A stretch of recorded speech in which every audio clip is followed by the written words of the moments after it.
So just as we touched on there, Peter, just a wee bit about your playing history. Mick touched on it, and we just kind of know roughly your progress over the last 10, 15 years of your playing career. You played for Tyrone. Just want to give us a wee outline, some of your highlights and some of the other teams that you might have played for down through the years. Yeah, look, Owen, a bit like yourself, I joined the GKU over the last couple of years. So I started actually as a goalkeeper when I was younger. I just progressed through the club, from a young age, and then, very fortunate to represent Tyrone at underage level and progress into the seniors level, and obviously continuing with the club, and just kept going. I'm 36 there now, and just finished last club game a couple of months ago, or a month or 6 weeks ago. So yeah, look, I don't think I've maybe the appetite to maybe keep playing at the top end of club football, but I might go and play with a thirds team in the club. So I think it's important to keep playing, particularly if you're involved in coaching as well. I think athletic empathy is something that I very pride myself in, and having a good touch and base with players is something that I like to do. And I think playing is really important to assist your coaching. So yeah, look, I've been some of the other teams I played for. Obviously, I went to college in Jordanstown. Very fortunate to be exposed to great coaches down there and great teams, and being successful along the way. And obviously then, I said there through the club and through Tyrone at all levels up into seniors. So yeah, I've had a good journey so far in terms of playing. Stuff. So as we've outlined your current role within Ulster Rugby there, strength and conditioning coach / athlete development coach. Could you just give us a wee bit of a route or an outline as to how you got there and how the steps you took and how it panned out for you? Well, it worked. I think the most important word in this here is always just coaching, and it wouldn't have been on a line that I thought I went down. After finishing Jordanstown, I was very fortunate to get an opportunity in Cavan, and I was sort of like a regional development coach. And the remit down then was, I had 8 clubs to look after, all the feeder schools into that in terms of primary and secondary. So I was very much into coaching the technical and tactile aspects of the game. And then, like every coach out there, you're trying to add strings to your bow, and, you get sort of engrossed maybe in some of the physical stuff, and that was just really the way it panned out. I started to go down the line of doing UK SCA accreditations, started to have conversations with other coaches out there who had went down the route of being an S&C in a professional outing, and guys like Barry Solon there in Arsenal has been very, very good to me, a good Mayo man. But and then he introduced me to Exos, and I went down that route in terms of doing some of their internships. And then again, all along I was just still a pitch coach, and I like just getting the whistle around the neck, and away I went. But didn't really envisage myself in a gym setting. But Tom Riley was the chairman in Cavan at the time, and he gave a punt on me and would there be an ability to go do all the coaching and both S&C and the pitch coaching with Cavan under 21s and seniors. And look, I jumped at it, and from there I just got stuck into it and sort of got into the trenches, so to speak. And along the way, then I went and done a master's out of the University of Gloucester in strength conditioning, and from there got fortunate back to Tyrone. 5 deadly years there.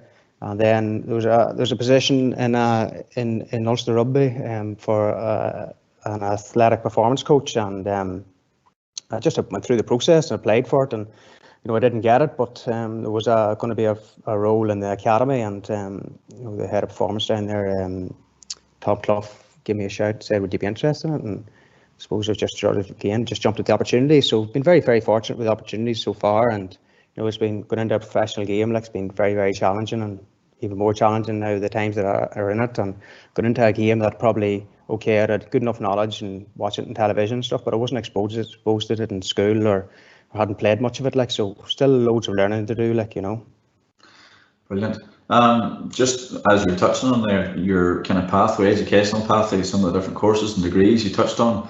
We'll maybe touch on that later on in the Q&A. There's been quite a few questions that have come in. There's over 400 people have registered to come on and view this evening, so quite a number of questions are around that area of maybe pursuing an S&C career.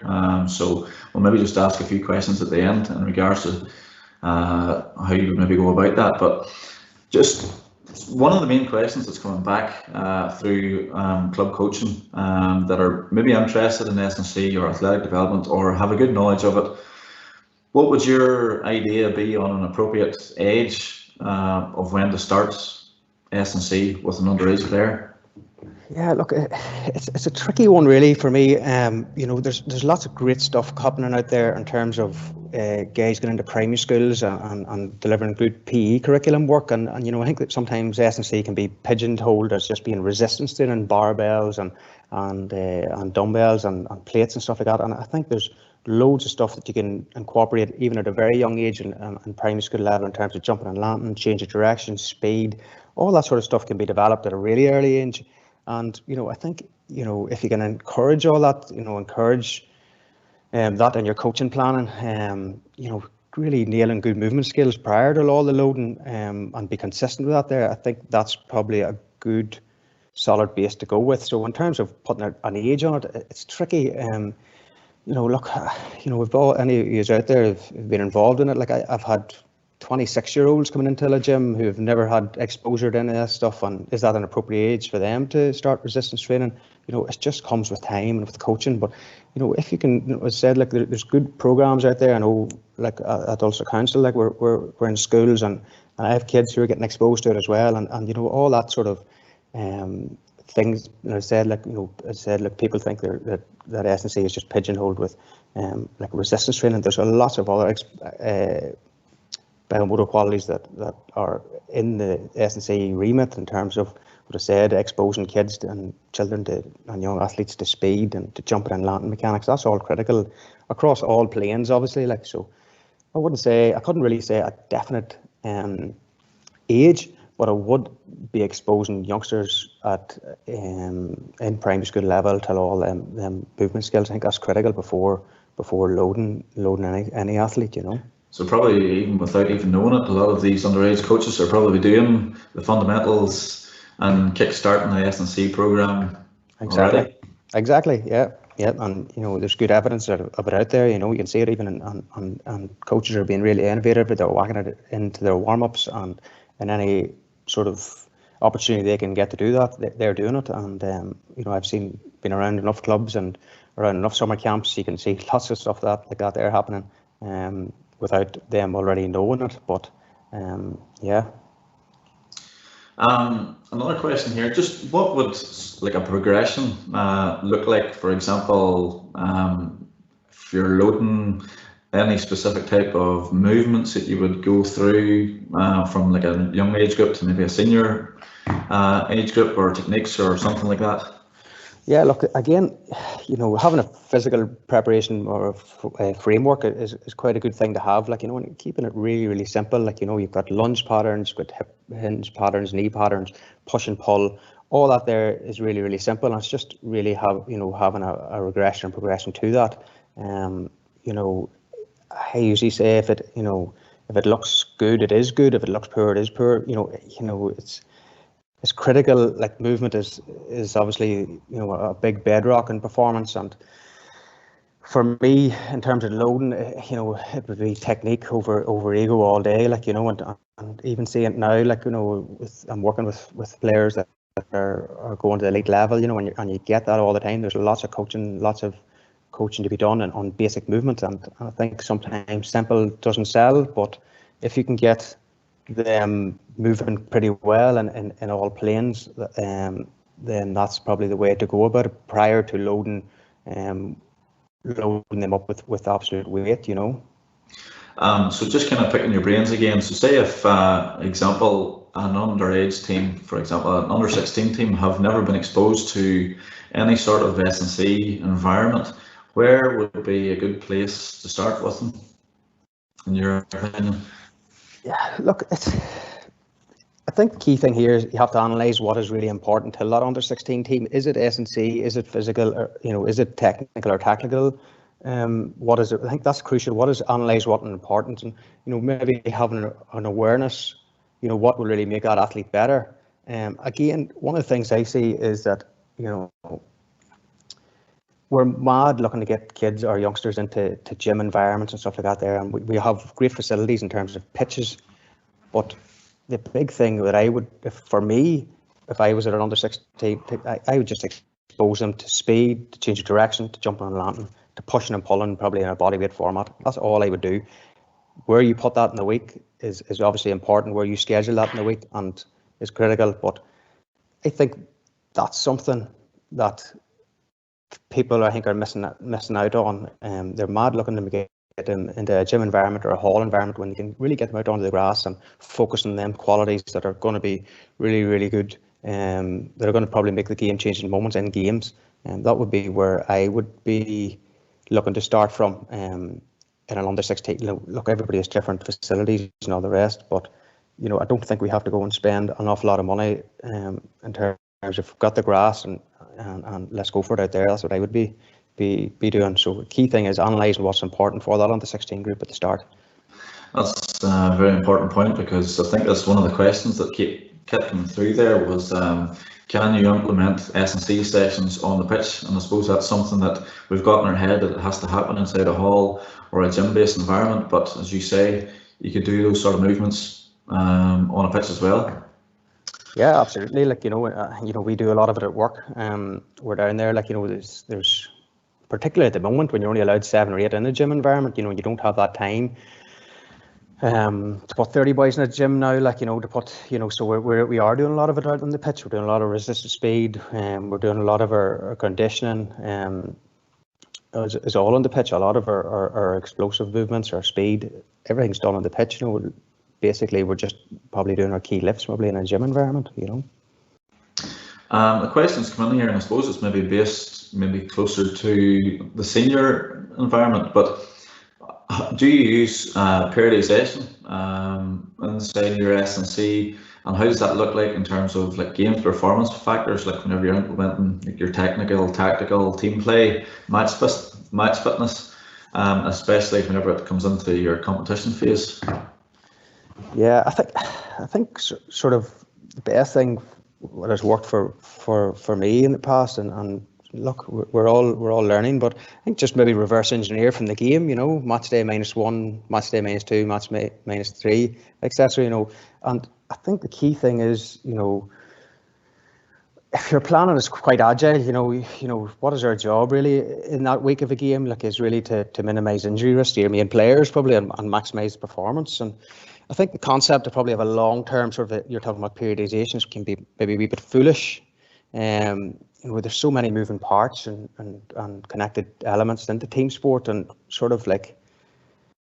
every week you're planning for a different opponent, you're planning for how you performed the week previously.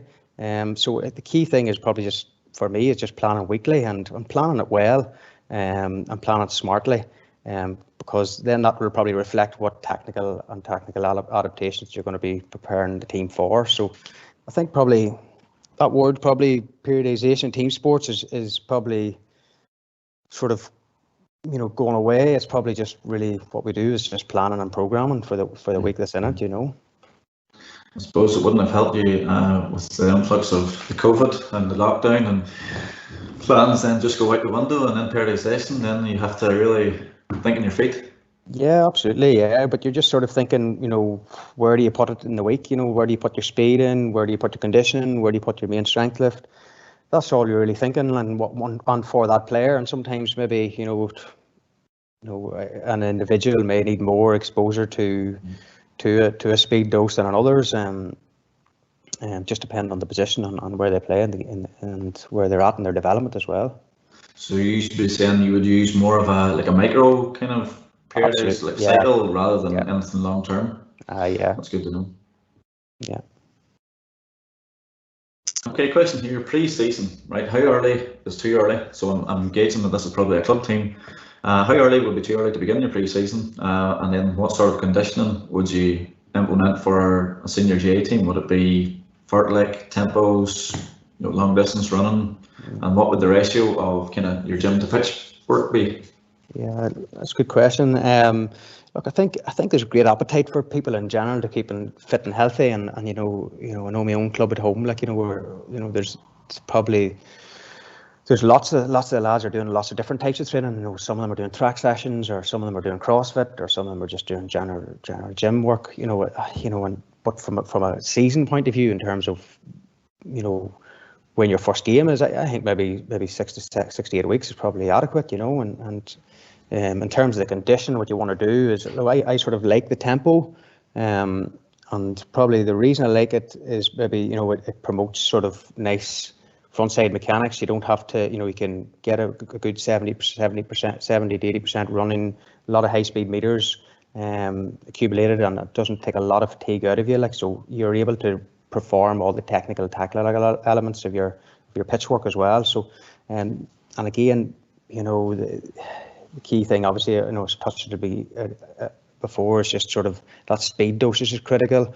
There's loads of ticking the box things during that pre-season or during the planning that you're going to have to do. You're going to have to use your sort of intelligent load management, focus on your hamstring strength, your speed efficiency.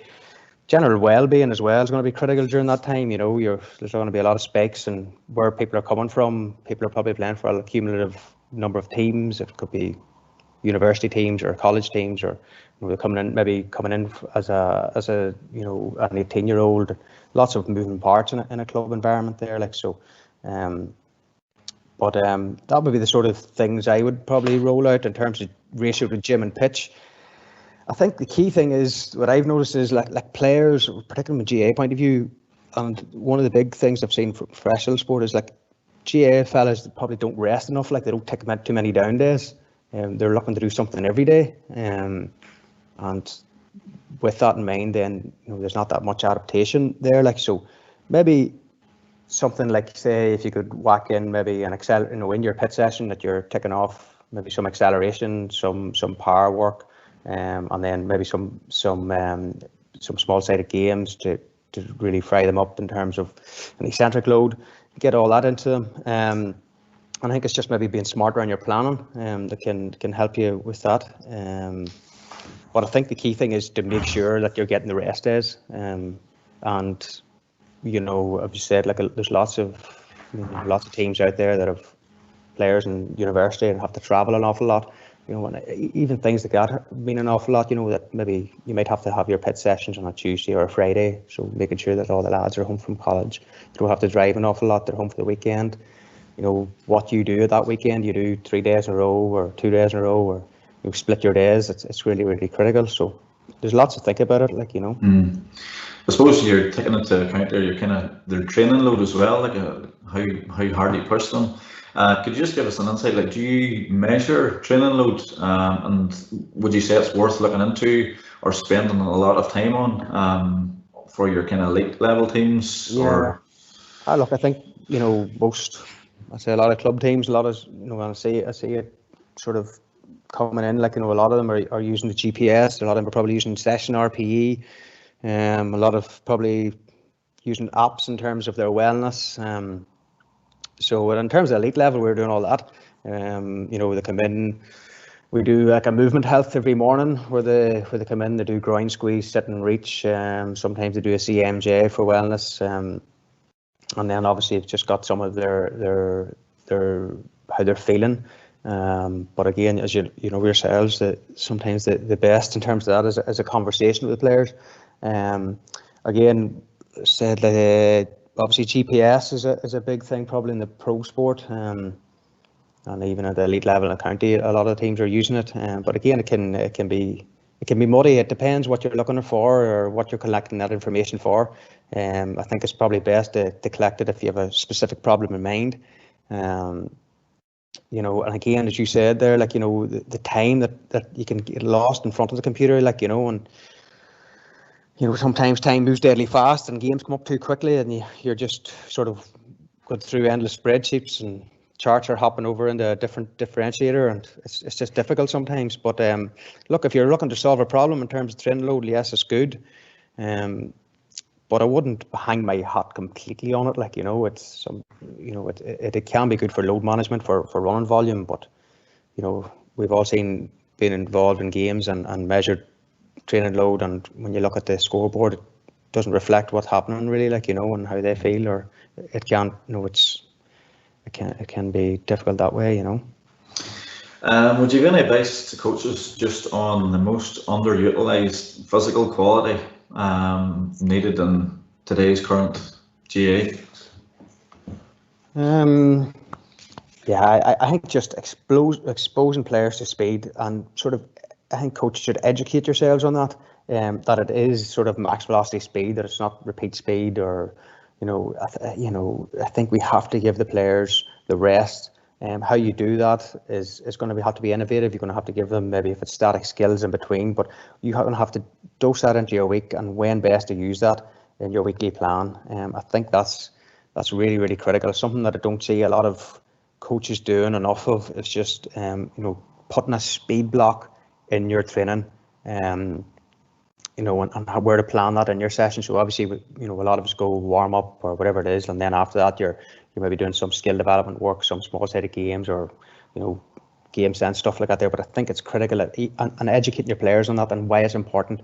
I think a lot of coaches out there could, you know, I'm not asking you to, you know, be an athletic coach or anything like that, but, you know, that, you know, in athletics you do have that coaching time, loads, you know, you're getting maybe 3 minutes off or whatever it is between your next effort, and, you know, there's a lot of conversations between athletes in that window. In a GAA setting or rugby setting, whatever, you have 30 players, you're not going to have 30 conversations. So I think it's important, maybe if you have some static skills or something in mind, and then dose them again, maybe you're hitting 85-90% of your maximum. I think that's critical. It's just for doing that, and you know, there's good research there in terms of, you know, when you expose them to that regular sprinting, that, you know, it has a good effect on lower limb injuries, you know, and particularly in season, you know, if you're exposing every athlete, you know, to max velocity at least once a week at a minimum, you know, because sometimes you just don't get it in that game, you know. So I think that's critical. Yeah. And just regards to the session, if you're talking about your max velocity, and I'm sure a lot of other coaches and players can relate to it. You've done a full session, end of the session, the coach says, right, we're going to do sprints, we're going to do a series of sprints, and you're kind of thinking in the back of your head, you know, I'm not really ready for a lot of this sprinting, and you see maybe boys pulling up on hamstrings. Yeah. Could you give us an idea or what your thoughts would be on where in the session? Yeah, I think it's do it nice and early, like, you know, and do it when they're fresh, and you know, sort of again educate the players on that, you know, why they're doing it. You know, really at the end of the week, you know, sometimes you'd love an environment where, you know, if a player comes up to you and saying, here, look, you know, what do I need to do this week? You know, have I hit my 90%, or do I need to do more posterior chain, or do I need to do you know, have I got all my groin squeeze done, or whatever it is? Like, you know, that's the environment you really want. You want to educate your players that, you know, if they come to you, they're, you know, when they ask you, you know, what do I need to do, you're nearly saying to them, what do you feel you need to do? And if they're in a good enough position to tell you, here, look, I'm not sure if I've exposed myself to top end speed, you know, and obviously taking into consideration when your next game is, and, you know, I think it's maybe an opportunity then for players to let them do that, you know. Look, a lot of teams out there got live GPS and stuff like that there, and, you know, players are sponges in terms of metrics and numbers, and, you know, they'll love that information, you know. But I think that's critical, you know, to your question in terms of what is being underutilized. I think that is something that's definitely being underutilized, you know. So you just kind of touched there earlier on like plus and minus days. So to say if you game day, what you do previous to that and lead up to the game, but then obviously you get your plus days then where you're looking at recovery after your big game. Would you have any sort of protocol in terms of, you know, how you would see a recovery protocol given out, and what would be the best practice there? Look, I think maybe just stick to the basics. You know, good sleep, good nutrition, bit of mental decompression, time spent with your family, your friends, and I think that's critical. You know, there'll be probably nothing forced. You know, in the environments I've been in, it's just about, we're not going to say here, you need to do this ice bath, or you need to put your compressions on, or you need to go to a pool. Sometimes just time with your family, or your girlfriend, or your wife, or whatever, and going for coffee, or spending time in the park with your kids, it's just probably just as more important than anything. There's that switch off time. It's critical. I think the language around recovery can be good, like sort of in terms of like asking your players to do it. We're just saying, I think that's can be important. I've seen some good work done by Martin Kennedy there. Actually, he was with the Irish under-20s, like, and he'd be big into like sort of like saying, let's enjoy having 7 hours sleep. Let's really enjoy going for your pool, or enjoy spending time with your family, whatever it is. Like, so I think sometimes language can be quite good, and within that, I've also been in environments where they make the recovery nice and competitive, where they maybe put them in groups of 6, and there's point scales, and you're trying to get 100 points, and so if I can get 5 points and my mate can get 15 points, whatever, and you're trying to accumulate maybe the 100 points, and if you're small groups, in your small leadership groups, whatever, in your team, who can be well recovered, because I suppose it is something that you want coming in after a game on a Sunday, whatever, you want them coming in really ready to go on a Tuesday night to do as much as they can. I suppose that comes back to as much as the psychological end of things, as much as the physical, in regards to preparation wise. And you're talking about going for walks and stuff with your family and really winding down. I suppose do you do much work maybe in terms of the psychological wind down or preparation? No, well, I think not really. It's just that time away. When you're in an elite environment or a pro environment, it can be quite claustrophobic, and as a results-driven business. And sometimes people may not be happy with how they played, the game time they got, as opposed to others who might be delighted with their performance and delighted with loads of minutes. So and earned recovery, where other people are maybe being asked here to do a recovery session and they felt they haven't done a lot.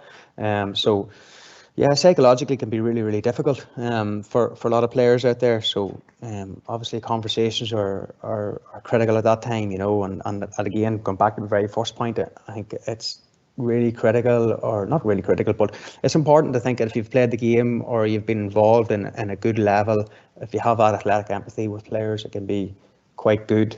And again, look, we've very, very fortunate to have exposure to sports psychologists and things like that there that the players can go to at any stage to look after their health and well-being. But yeah, it can be tough at that elite level when everybody wants to play, and you want to really probably earn your recovery more than anything,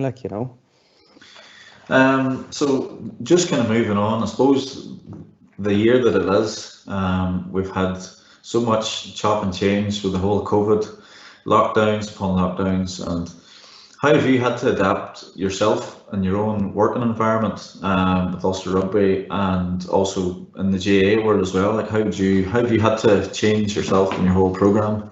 Yeah, well, look, obviously you're not getting time with athletes, you're not getting close up to them. So there was a lot of, same as everyone, there's a lot of Microsoft Teams, a lot of Zoom calls, a lot of challenges put into players, trying to, a lot of team Stravas, trying to accumulate meters, or, just trying to make it a competitive environment. That's what we were probably doing. At the moment, it's actually, I'm not sure if anybody's listening and they're working in a pro environment, but I'm finding it can be difficult because we're all in these bubbles, and where you had maybe all day to do maybe one pitch session, one gym session, maybe a speed block or whatever it is. Now we have maybe 2 hours to do it, and then, we only allowed 7 in the gym. So I found like you're coaching maybe for 5 to 6 hours constant. So it's just gym, pitch, gym. I found that really, really challenging. It's nearly like going back to the days when we were coaching around summer camps for 4 or 5 hours, and coming home and nearly ready for sleep, and your mother or father giving out to you about how hard it is. Like, but that's one of the big challenges. It's just the amount of coaching you probably have to do, how innovative you have to be. But it's been good too. Like, it's been a great environment. I think maybe it's been a good place where we've all maybe got to take stock and reach out to people and use online platforms to reach out. And I think maybe everybody is at a stage where they're willing to take on questions or sit down and have a chat. And it's been really invigorating from that point of view, where you can just take stock and learn and have conversations with coaches. And it has been good from that point of view, but it's very, very challenging. But for me, like, it's been great just to get back coaching. And although, we only have 7 in the gym at times, it's been maybe good in many ways, or you can sort of build nice relationship with players that you probably wouldn't have got if you've maybe a nice big gym down there in Kingspan. You can maybe put the 30 or 35 people into, like, so you're building nice one-to-one relationships with fellas, Just in taking it back to the club coach, so how would the club coaches, in your opinion, be best spending their time at the minute, with probably like an uncertainty of schedule or fixtures or when games are going to happen again? Yeah. How would they best be spending their time?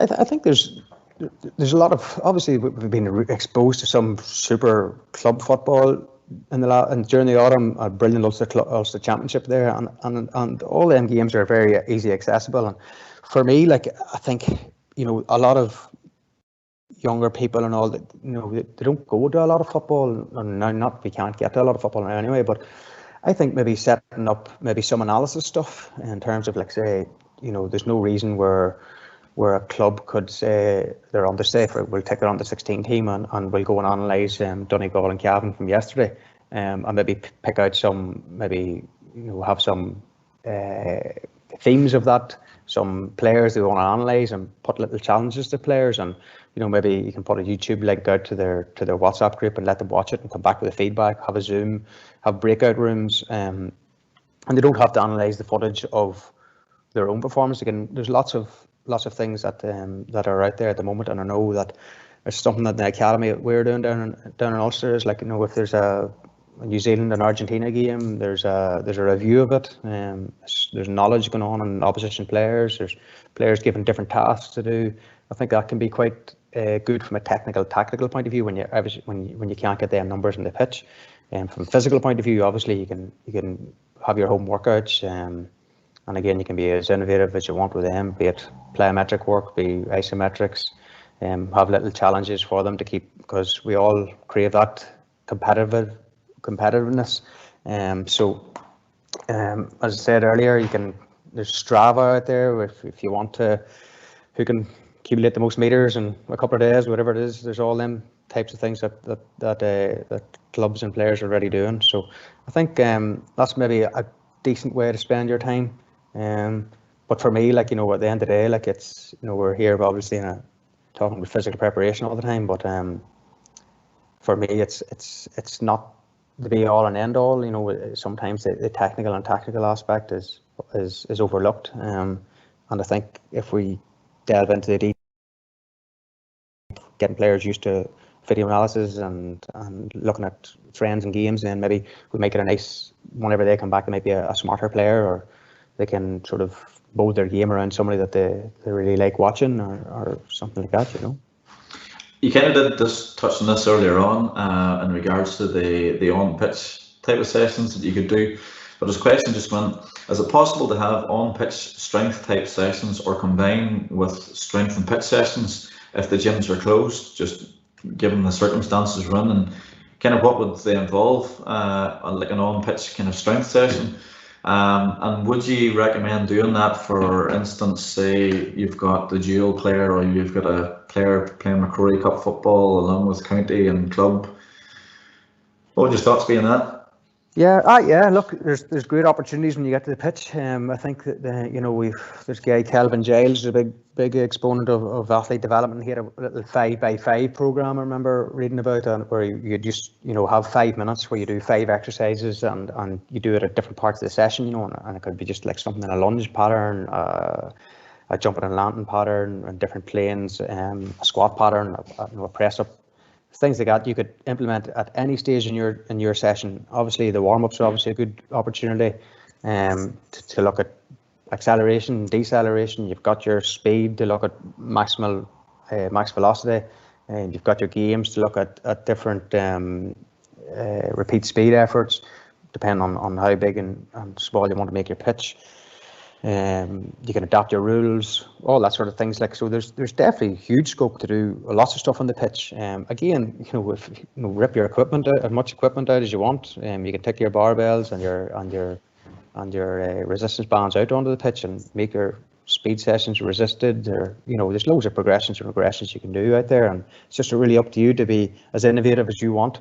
But I think there's certainly scope there to do that. I think with the time going into players now, teams now, I think it might be a smarter way to do it in terms of you can maybe, if you have the facilities of maybe whacking a gym session out, or sorry, doing a pitch session, and then maybe after the pitch session they might want to go and do some posterior chain post session, or maybe get a strength hit before the session, and then maybe give them the next day off, and maybe have more rest days during the week, and maybe accumulating, taking more boxes during your working night.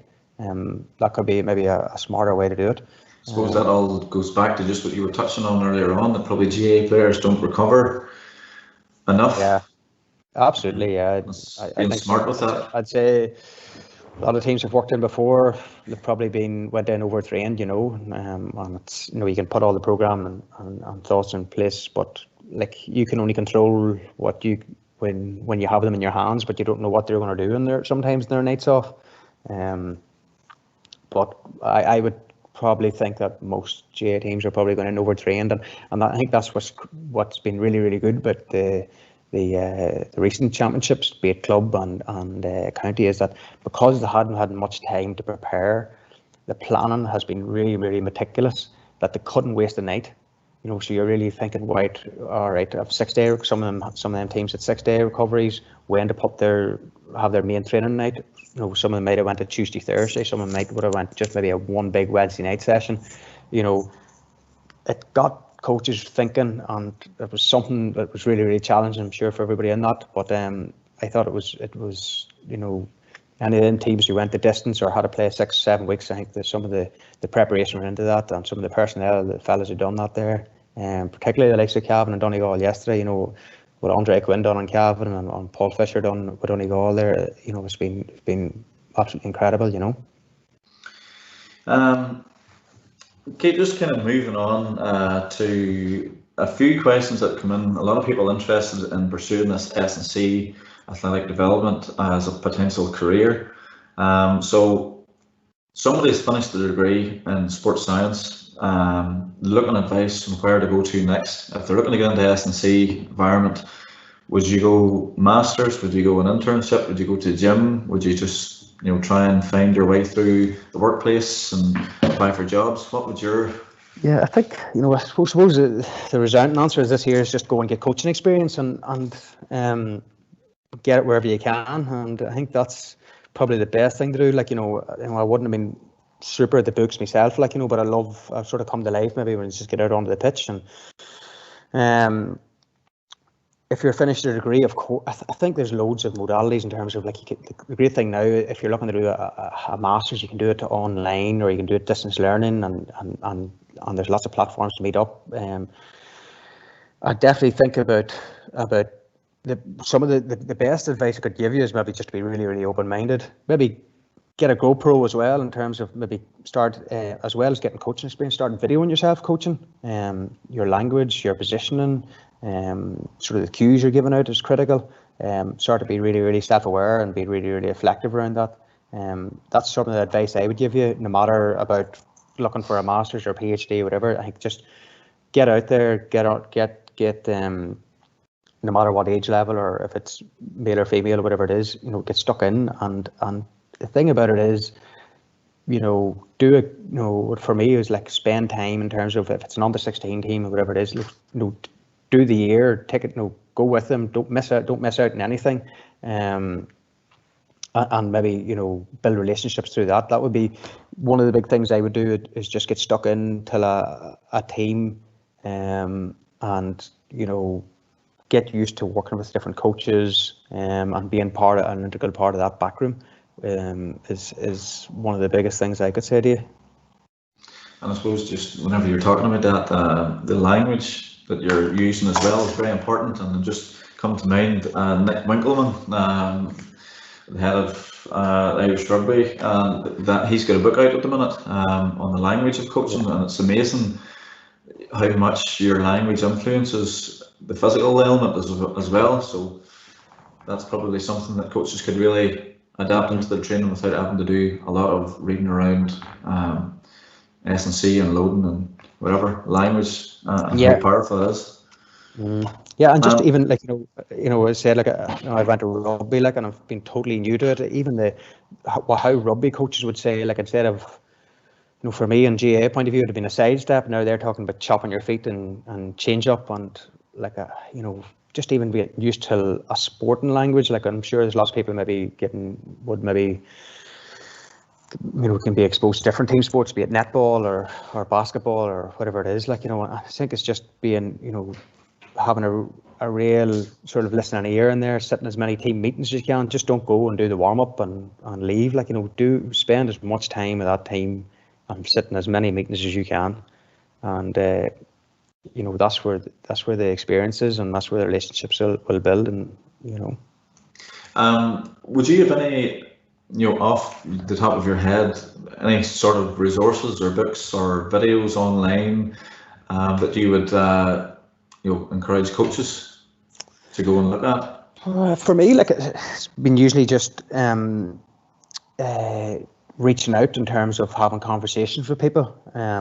You know, looking at an environment down in Ulster, like, with some great people in terms of, like, our head of performance, Tom Clough. You have David Drake down there, who's a genius, or another guy, Matt Godfrey, who's one of our head of performance in our academy. You know, but for me online, I like a lot of the work that Fergus Connolly does. I really love his stuff. It can be applied a lot across from any age group. Very, very simple thinking, but I think he gets it in terms of development. He gets it in terms of looking for results as well. He does a lot of good work. There's another guy, Pete Burridge, you call him. He's with Leicester Tigers. He produces a lot of good content. I think if you just Google his name, a really, really switched on fella. Producing a lot of work, has worked at in terms of the pathway system there, and has went right to the top there. So he's working along with a guy, Aled Waters, at Leicester Tigers Rugby. You probably know Aled from he was over the South Africa, the Springboks. He was the S&C head of performance for them, and they would be probably some of the lads. As I mentioned, Barry Solon was probably someone who probably didn't know at the time, probably introduced me to this S&C crack. But yeah, he would just through another friend, Andy Moore, they got me involved with Barry, and he got me involved with, you know, going to Exos, and then that just sort of opened just different opportunities for me, like, you know. And they're probably some of the people that I'd probably reach out to the most if I'm looking for advice or keeping up to date in any planning or trends or what's going on. Brilliant. Look, there's been an influx of questions that have come in over the last couple of weeks. I know coaches have been put into their chat box here. So what I'm going to do is open it up really to the floor. I'm going to ask Mickey to come in there, and if he's been keeping an eye on just some of the questions that come in. And Mickey, if you want to maybe ask a few to Peter here.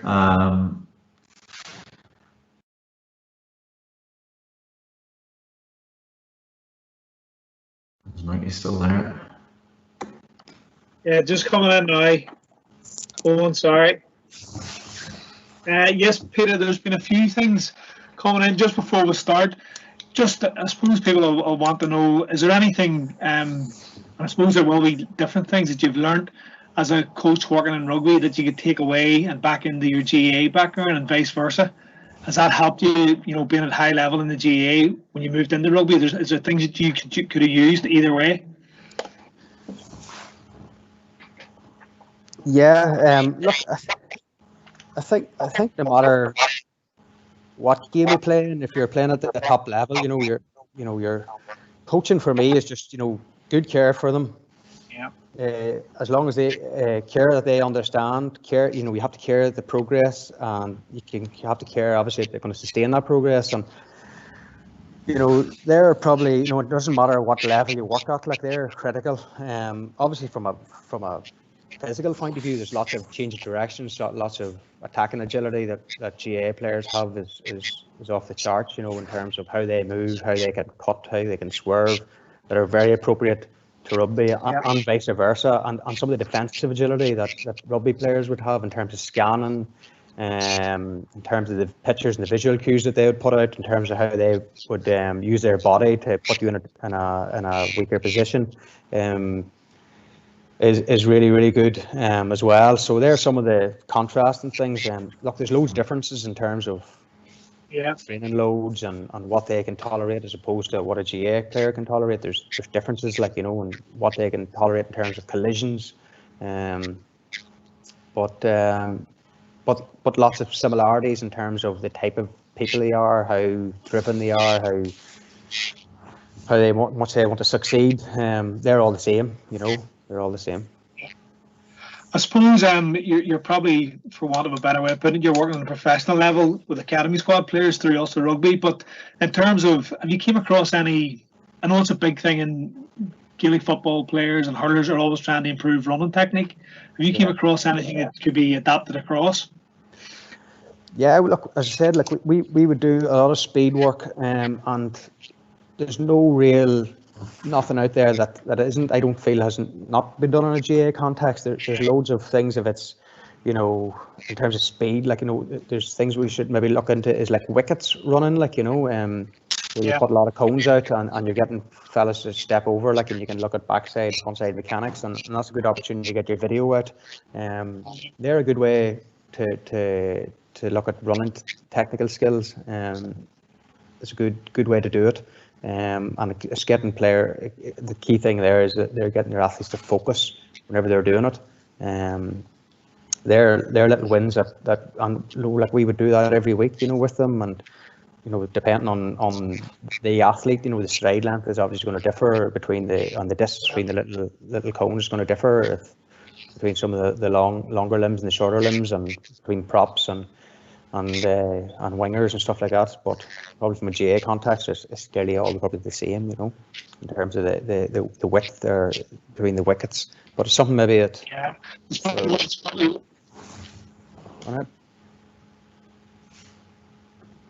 it's probably something that clubs maybe need to invest more time in, effectively, as opposed to missing it and not getting involved in that part of the development of players. They need to spend more time developing speed and looking at the different things they can do. Yeah, I think it's a thing that comes up regularly. Yep. Yeah. So I'll move on. This is one that probably transcends across both sports. It comes from a guy who's watching, and he's from a rugby background. He's working with under 15, 16, 17 rugby players in a professional academy.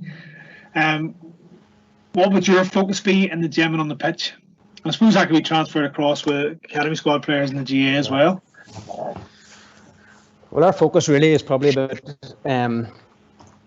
developing lean mass at an academy level. We're looking to get them bigger and stronger, and we're looking to ultimately get them faster. They talk about in rugby is winning gain lines, winning collisions. So that's the answer. Like, that's the question. How do we do that? And so from a physical point of view, that's how that's what we're doing. We're just making them really, really strong, and we're trying to make them as fast as we can. So the key thing is we're very, very fortunate. We have the time to do that.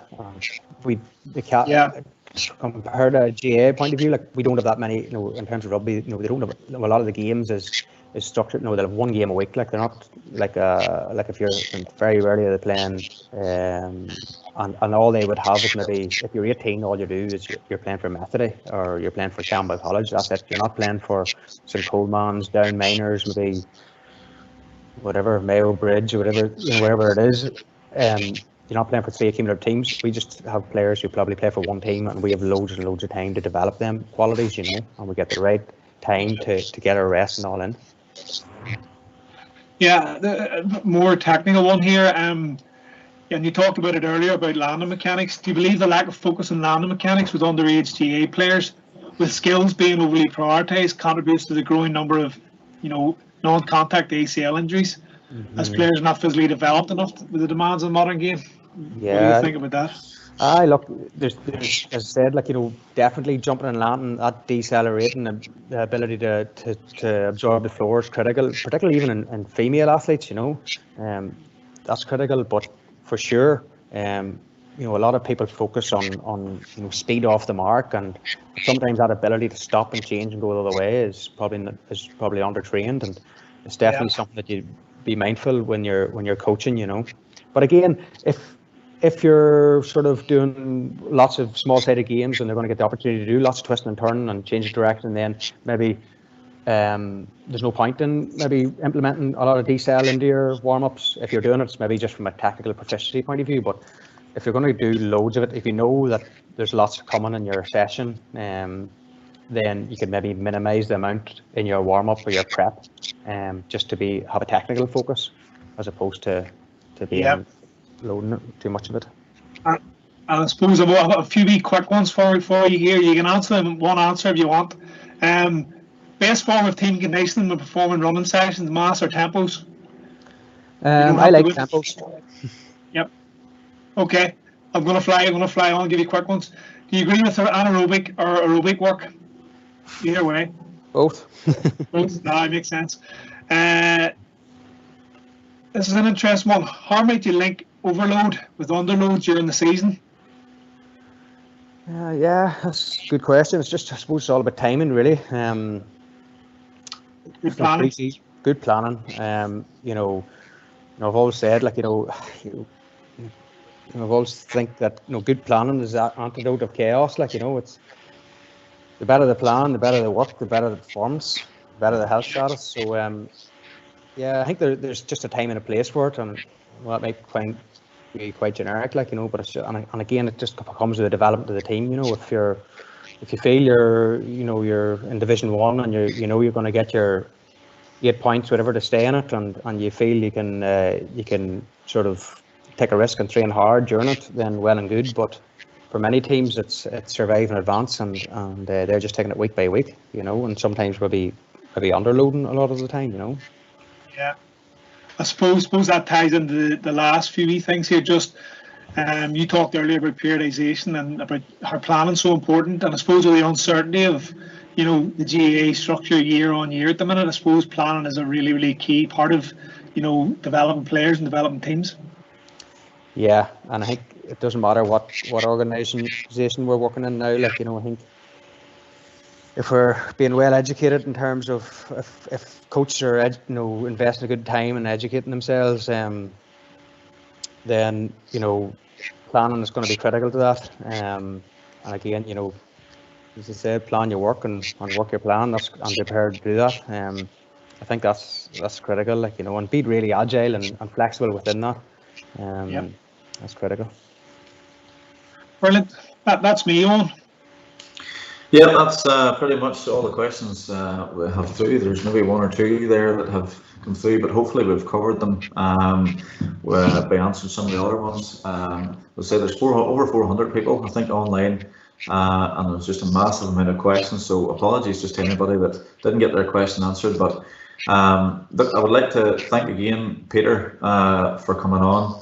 It's been very informative. I would say all of our coaches have taken away not just one or two things, but a whole load of stuff that they can, think about before they get back into their coaching season, and hopefully give that player of theirs, that better coaching environment and better care to make them a better player and better person for the long term. But thanks again, Peter. That's been absolutely brilliant, and we wish you all the very best with your Ulster and Monaghan for the season coming in, and all the very best.